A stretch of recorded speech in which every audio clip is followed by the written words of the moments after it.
This video I have an old DVD player. It is it's got a brand on it. Model DVX 3800. Sure I saw a brand on it, something like Highlander. I think this was actually one I bought for like $20 or something stupid. Really cheap it was. And I used it for a while and then I didn't really use it. I think I got a Blu-ray player after that. Someone gave me one that needed a little bit of work and I got it going. So I gave it to my neighbour, and they must have used it, I don't know how many years, quite a while. And then he said, do you want this old DVD player? I don't think I even remembered I gave it to him, but I'm pretty sure this is the one I gave him. I thought, well, I'll nick the power cord off it if nothing else. But might as well have a quick look at it and just see what actually went wrong with the thing after all that time. It was only a super cheap one. And I don't know if they used it an awful lot. I think it was mainly for the grandkids to watch a bit of stuff on. I'm sure they watched a few themselves. And yeah, that's starting to go already. The end of the power cord's breaking. I'll be interested to see whether the power supply failed or the laser or what went in this thing. Very little in them, which is why they were so cheap.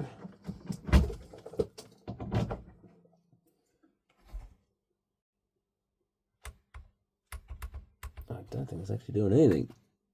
Oh, well, we've got a power switch. They always say, oh, there we go. The tray's lit up blue and it's saying hi. Does it open?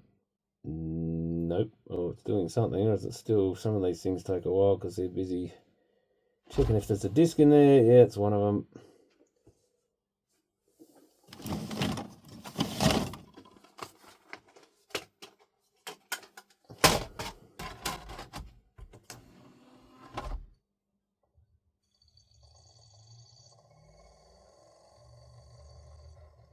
Well, it's spinning up.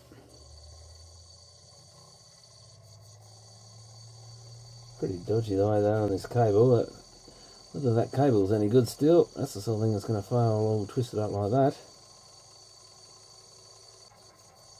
Now it sounds like it's having trouble reading the disc, which is what I sort of expected.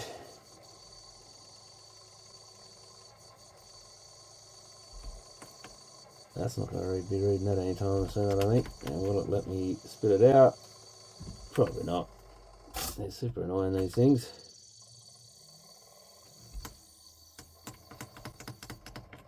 Come on. Spit her out. Oh, wait, I think I've turned it off. Took that long just to turn off, my God. Open.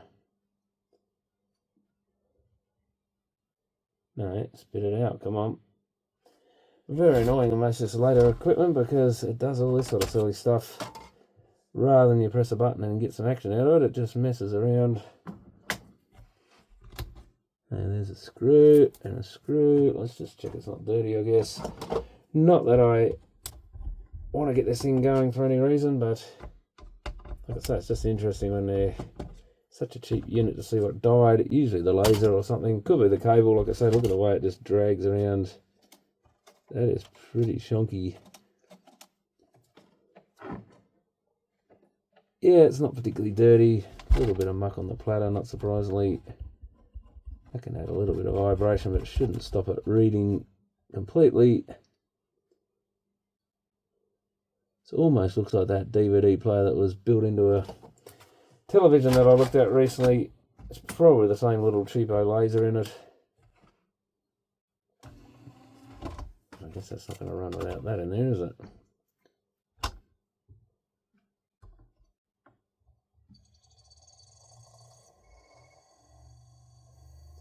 Should have a magnet in it that'll hold it there.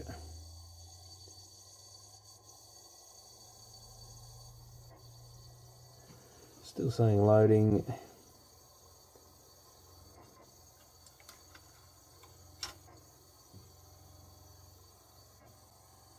Getting faster and faster.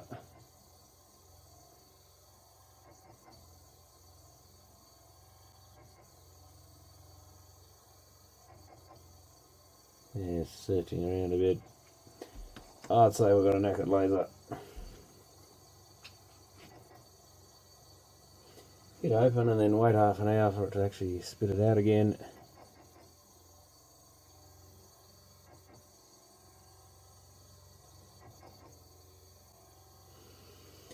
Come on, you can do it. Oop. Because that's loose. Just really stupid.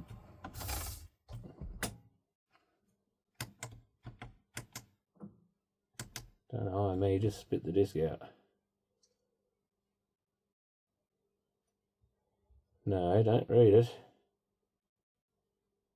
Come on, you can do it. Oh, yay. They got some pretty stupid processors in these things that are very slow to do anything. I don't know who wrote the code for them, but not very good. I think we can pull that through the front.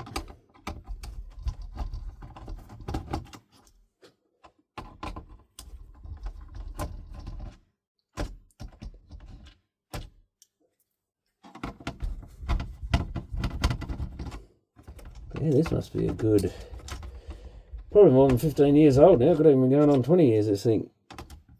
I can't remember when I got it, but I'm pretty sure it's the one I bought. It looks very familiar. Definitely had a light up blue thing on the front like that. And what sort of laser is it?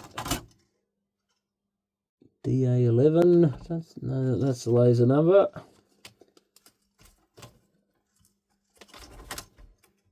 Nothing to really say, some sort of serial number on it.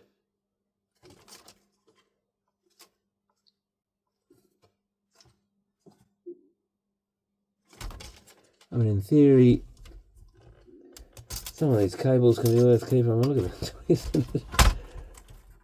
Just as a test cable or something, if you've got something you suspect a faulty cable in, someone just come out. I like to keep them.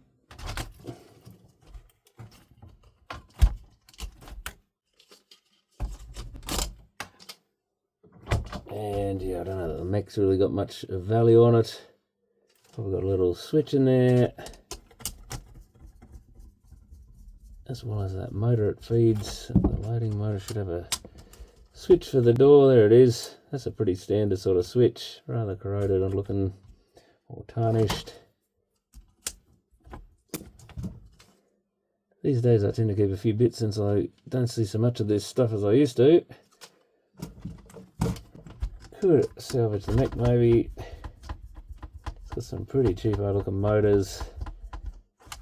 But things like these, couple of little rubber mounts on these can be worth keeping.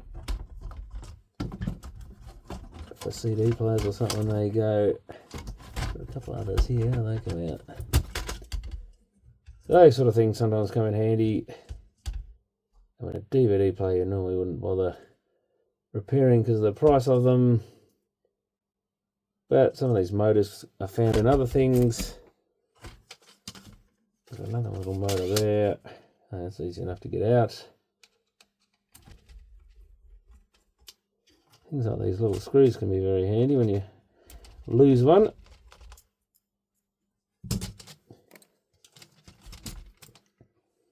Might salvage that. That can go in the rubbish. Oh, that connector's already fallen to bits. That's rubbish. I guess potentially one of these little power supplies like this could be useful for something.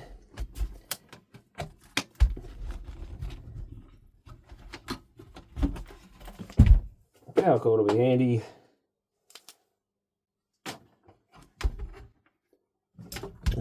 Switch probably isn't worth the bother. I think I've got a few of those switches.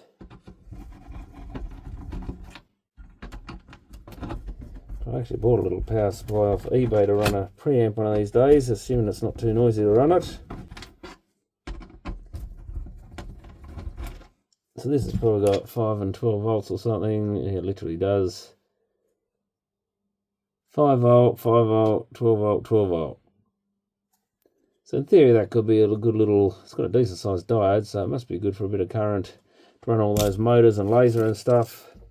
That could actually be useful. I don't know that any of these sockets and stuff are worth keeping on the back. That's some of them are probably attached to this board.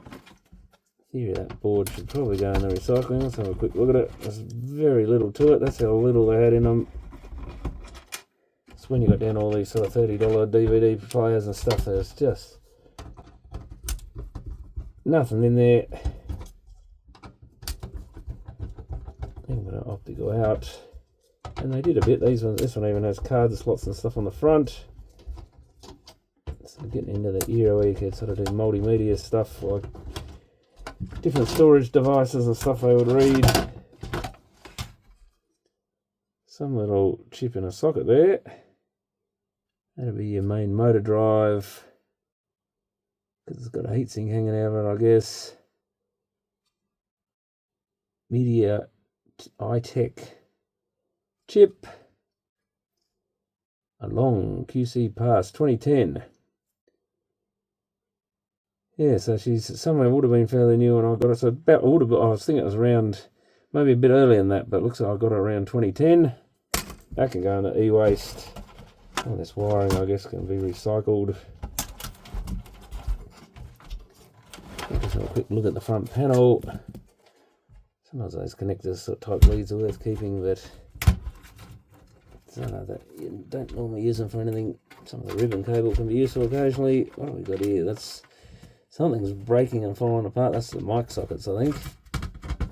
So that plastic was pretty cheapo, unless someone dropped it and broke it up, but it shouldn't break easily. Get out of the way.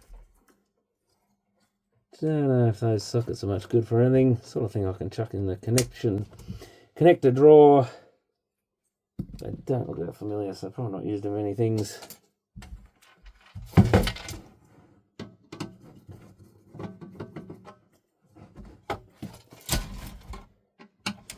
Right at the front, couple of nice countersunk screws on that, little metal threads.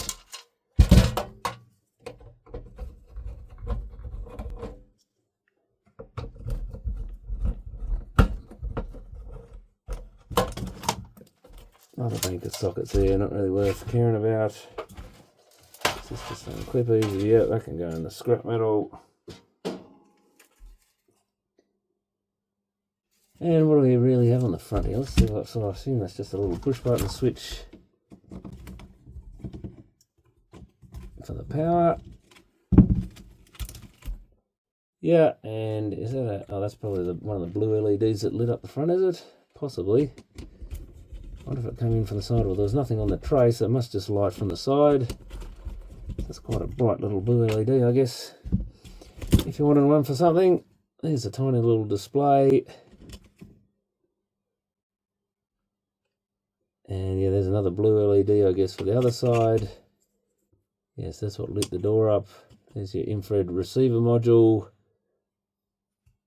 Good if you want to make a remote tester or something. It's just 5 volts ground and the signal out. Possibly enough to directly run an LED. And this is just going to be a bunch of buttons, I guess. What's this other board? I've forgotten. Oh, that's the SD slot maybe. One of those. So there's an SD card slot. Too much hassle to unsolder, I think, but maybe I'll throw up my connector collection. Oh, that's right, there's a pot on here, USB socket. Could be good for something. Interesting little pot we've got here. That could almost be worth salvaging. I'll just keep the board and throw it in my board collection in case I need anything off it.